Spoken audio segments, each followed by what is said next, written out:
10वीं वर्ग के हिंदी क्लास में आप सबका हार्दिक अभिनंदन है। आज हम लोग सूरदास और उनके पद के संबंध में चर्चा करेंगे। कृष्ण भक्त कवियों में सूरदास अग्रगण्य हैं। इनका जन्म 1478 ईस्वी में माना जाता है। इनके जन्म स्थल के संबंध में विद्वानों में पर्याप्त मतभेद है। कुछ लोगों का मानना है कि इनका जन्म मथुरा के निकट रेणुका में हुआ था, पर कुछ विद्वानों का मानना है कि सूरदास का जन्म दिल्ली के निकट सिही नामक स्थान में हुआ था। इसी तरह इनकी सूरता के संबंध में भी विद्वानों में पर्याप्त मतभेद है।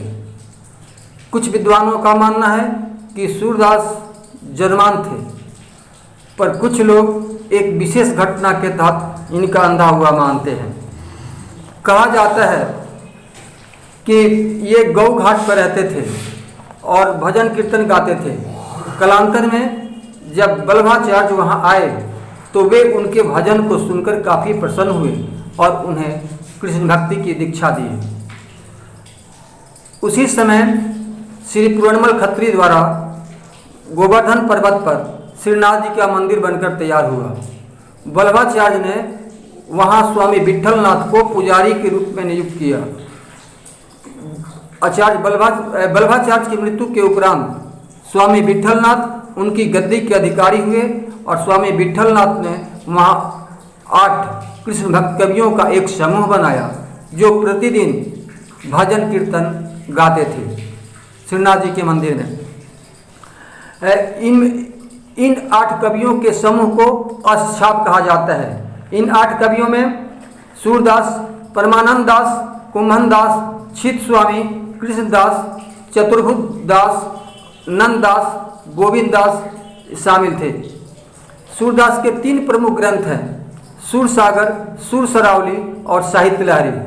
पर सूरदास की प्रसिद्धि उनकी रचना सूरसागर के कारण है। इनकी रचनाओं में वर्णित कृष्ण और गोपियों का प्रेम सहज मानवीय प्रेम की तरह प्रकट हुआ है। इनकी रचनाओं में माधुर्य गुण और श्रृंगार रस की बहुलता है। हमारी पाठ्य पुस्तक में सूरदास के 4 पद संकलित हैं जो सूरसागर के भ्रमण गीत प्रसंग से लिए गए हैं। मथुरा जाने के उपरांत श्री श्याम स्वयं नहीं आए, बल्कि अपने सखा उद्धव के माध्यम से उन्होंने संदेश भेज दिया। सगुनोपासक गोपियां निर्गुण ब्रह्म के उपासक उद्धव को वक्रोक्तिपूर्ण ढंग से प्रेम भक्ति का महत्व समझाती है। प्रथम पद है उद्धव तुम हो अति बरभागी, उद्धव तुम हो अति बरभागी, अपरस रहत स्नेह तगाते नाहिन मन अनुरागी, पुरैन पात रहत जल भीतर तारस देह न दागी, ज्यों जल माह तेल की गागरी गुण ताकौ लागी, प्रीति नदी में पाँव न बोरियो दृष्ट अनुरूप परागी, असूरदास अबला हम भोरी गुरचाटी जो पागी, उद्धव तुम हो अति बरभागी। तो ये पहला पद है। ये पहले पद की पहली पंक्ति जो है वक्रोक्ति अलंकार की सुषमा से संपन्न है। वक्रोक्ति का अर्थ होता है टेढ़ी उक्ति, यानी गोपियों ने श्री कृष्ण के सखा उद्धव पर ताना कसा है, व्यंग किया है। पुरैन पात में अनुप्रास अलंकार है, क्योंकि एक ही वर्ण की बार बार आवृत्ति हुई है निश्चित स्थान पर। ज्यों जल माह तेल की गागरी तथा गुड़चीटी जो पागी में उत्प्रेक्षा अलंकार है। और प्रीति नदी में पाँव न बोरियो, प्रीति नदी में पाँव न बोरियो में रूपक अलंकार है। प्रीति नदी में यानी प्रेम रूपी नदी, जहाँ उपमान और उपमेय दोनों मिलकर एक हो जाते हैं, वहाँ रूपक अलंकार होता है। तो गोपियाँ उद्धव से व्यंग के लहजे में कहती है कि हे उद्धव, आप बड़ी भाग्यशाली हैं। जिस प्रकार कमल का पत्ता जल में रहकर भी जल से अछूता रहता है, जिस प्रकार तेल से सराबोर गगरी को जल में डुबाने पर भी उस पर जल का एक बूंद भी टिक नहीं पाता, ठीक उसी प्रकार आप प्रेम के सागर श्री श्याम के समीप रहकर भी उनके प्रेम के रंग से अछूते रहे। आपने प्रेम की नदी में कभी भी अपना पाँव नहीं भिगोया, पर हम भोली भाली अबलाएं चींटी के समान कमजोर हैं। जिस प्रकार चींटी गुड़ में चिपक कर उसकी मधुरता का भोग करती हुई अपना जीवन समाप्त कर देती है, ठीक उसी प्रकार वे भी श्री श्याम के प्रेम रस में सराबोर हो अपनी यह लीला समाप्त कर देना चाहती है।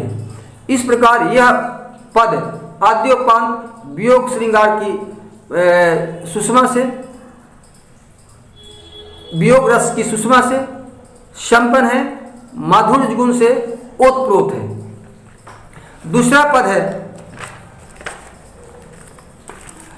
कि मन की मन ही माझ रही, कहिए जाई कौन पे उधो ना ही परत कहीं, औधि आधार आस आवन की तनमन बिथा सही, अब इन जोग संदेशनि सुनी सुनी बिरहिन बिरह दही, चाहती हुती गुहार जित हिते उठते धार बही, सूरदास अब धीर धरही क्यों मर ज्यादा न रही। देखिए इस पद में भी, इस दूसरे पद में भी अनुप्रास की सुषमा है, पुनरुक्ति प्रकाश की सुषमा है और वक्रोक्ति अलंकार की आभा है। जैसे अवधि आधार तन मन में अनुप्रास अलंकार है, तो सुनी सुनी अब इन जोग संदेशनि सुनी सुनी, यहाँ अनुप्रास और पुनरुक्ति प्रकाश दोनों ही अलंकारों की सुषमा है। चाहती हुती गुहार जी तहिते उठते धार बही, यह वक्रोक्ति संपन्न पंक्ति है, वक्रोक्ति अलंकार से युक्त है, या यूं कहें कि इसमें वक्रोक्ति अलंकार की सुंदरता है। तो अनुप्रास से जहां लयात्मकता आती है, वहीं पुनरुक्ति प्रकाश से ध्वनि सौंदर्य, नाद सौंदर्य उत्पन्न होता है। तो यह पद जो है गे, ये सूरदास के सारे पद गे हैं, लेकिन इस पद में लयात्मकता का संचार तो है ही, इसमें ध्वनि मूलक सौंदर्य भी उत्पन्न हो गया है पुनरुक्ति प्रकाश अलंकार के समावेश होने के कारण। पुनरुक्ति प्रकाश अलंकार के समावेशित होने से इसमें ध्वनि सौंदर्य भी उत्पन्न हो गया है। तो इस पद में गोपियां अपने मन कहती हैं, इस पद में सूरदास गोपियों के माध्यम से कहते हैं, गोपियां अपने मन की अभिलाषा को मन ही में रह जाने जैसी बात कहकर श्री श्याम के प्रति अपने प्रेम की गहराई जताती है। गोपियां उद्धव से कहती हैं कि अनेक बातें जो श्री श्याम से कहनी थी वह उनके मन में ही रह गई। श्री श्याम तो नहीं आए, उद्धव को भेज दिए, जिनकी योग ज्ञान की बातें सुन सुनकर उनकी विरह की अग्नि और तेज हो गई। उन्हें आशा थी कि श्री श्याम आएंगे और उनकी विरहाग्नि को शांत करेंगे, पर उनकी आशाओं पर पानी फिर गया। वे योग ज्ञान की धारा बहाने वाले उद्धव को भेज दिए, जिससे उनकी विरहाग्नि और तीव्र हो गई। पद के अंतिम चरण में सूरदास कहते हैं कि अब गोपियां कैसे धैर्य धारण करें, गोपियां कैसे धैर्य धारण करें। श्री श्याम ने उनके प्रेम की मर्यादा नहीं रखी, उन्होंने उनके प्रेम का जवाब प्रेम से न देकर योग ज्ञान से दिया है। अब हम तीसरे पद की चर्चा करेंगे, तीसरे पद के संबंध में चर्चा करेंगे। हमारे हरि हाड़िल की लकड़ी, हमारे हरि हाड़िल की लकड़ी, मन क्रम बचन नंद नंदन उर, यह दृढ़ करी पकड़ी, जागत स्वत स्वप्न दिवस निशी, कान कान जकरी, सुनत जोग लागत है ऐसे जो करुई ककरी, सोतु व्याधि हमको ले आए देखी सुनी न करी, यह तो सुर तिन्हीं ले सौंपो जिनके मन चकरी। तीसरे पद में पाठ्य पुस्तक में सम्मिलित सूरदास के इस तीसरे पद में श्री श्याम के प्रति गोपियों की एक निष्ठा तो प्रकट होती ही है, प्रेम में गोपियों का दृढ़ विश्वास भी प्रकट होता है। इस पद में गोपियों के प्रेम मार्ग से उद्धव का निर्गुण मार्ग पराजित हो जाता है, निर्गुण भक्ति पर सगुण भक्ति की विजय प्रकाशित हो जाती है। यह पद जो है, जैसे हमारे हरि हाड़िल की लकड़ी, इसमें इस पद के इस वाक्य में उपमा अलंकार है, उपमा अलंकार है। जागत सुवत स्वप्न दिवस निशी, जागत स्वत, इन दोनों शब्दों का अंतिम वर्ण जो है त है, यहाँ अनुप्रास अलंकार है। और ज्यों करुई ककरी में उपमा अलंकार है, ये उत्प्रेक्षा अलंकार है।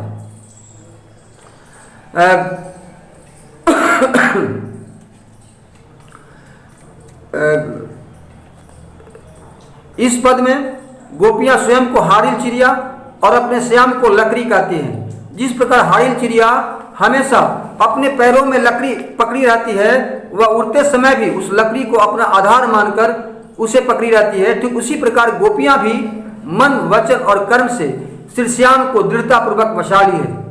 वह रात दिन सोते जागते श्याम श्याम जपते रहती है, रटते रहती है, उन्हें अपने दिल में जकड़ ली है। जिस प्रकार तीखी ककड़ी खाने से मन खराब हो जाता है, ठीक उसी प्रकार जो ज्ञान की बातें सुनकर उनका मन खराब हो जाता है। श्री श्याम के विरह में आतुर गोपियों को योग ज्ञान की बातें एक विशेष प्रकार की व्याधि सी लगती है, जिस बीमारी के संबंध में वे कभी न सुनी थी, न उसके संबंध में कुछ जानती है। इस पद के अंतिम चरण में सूरदास कहते हैं कि गोपियां उद्धव से कहती है कि जो ज्ञान उसे दीजिए जिसका चित्त चक्री के समान अस्थिर है, चंचल है। गोपियों को योग ज्ञान की आवश्यकता नहीं, क्योंकि उनका चित्त तो स्थिर हो चुका है, उनका चित्त तो श्री श्याम में लगा हुआ है, श्याम में रमा हुआ है। चौथा पद है, हरि है राजनीति पर ही आए, समुझी बात कहत मधु करके समाचार सब पाए, एक अति चतुर होते पहले ही अब गुरु ग्रंथ पढ़ाए, बड़ी बुद्धि जानी जो उनकी जोग संदेश पठाए, उद्धव भले लोग आगे के परहित डोलत धाये, अब अपने ही मन फेर पाई है चलत जुहते चुराए, ते क्यों अनीति करे आपुन जे और अनीति छुराए, राज धर्म तो यही सूर जो प्रजा न जाहि सताए। चौथे पद में गोपियां उद्धव को मधुकर भौरा कहकर संबोधित करती हुई उन पर ताना कसती हुई श्री हरि के राजनीति पढ़ने की बात कहती है, क्योंकि वे उद्धव की ज्ञान मार्ग की बातें सुनकर खींच गई हैं। फलतः अपना खींच निकालने के लिए एक गोपी ताना कसती हुई दूसरी गोपी से कहती है कि सुना है अब हरि राजनीति सीख गए हैं। मधुकर अर्थात उद्धव की बात को समझ लिया है। उनके निर्गुण ज्ञान मार्गी बातों से यह सहज ही पता चल जाता है कि श्याम तो पहले से और अधिक चतुर होकर जो ज्ञान का संदेश भिजवाए हैं। हे सखी, पहले के लोग बहुत भोले भाले और सीधे होते थे, जो दूसरों के कल्याण के लिए दौड़ते फिरते थे, अर्थात कार्य करते थे। उद्धव भी ऐसे ही हैं जो हम लोगों का कल्याण करने के निमित्त दौड़े चले आए हैं। श्री श्याम तो अब राजा हो गए हैं, राजा का धर्म है प्रजा का कल्याण करना, फिर वे अनीतिपूर्ण कार्य क्यों कर रहे हैं? वे मथुरा जाते समय दिल चुरा कर ले गए हैं, उसे वापस कर दे। राजा का धर्म अपनी प्रजा को सताना नहीं, फिर वे हमें क्यों सता रहे हैं? इस प्रकार हम देखते हैं कि सुर का संपूर्ण पद माधुर्य गुण से संपन्न है। यह मिश्री के ढेले की भांति है, जिसे जिस तरफ से खाया जाए मीठा ही लगेगा। धन्यवाद। सुर के चारों पद संपन्न हुए। अब इसके आगे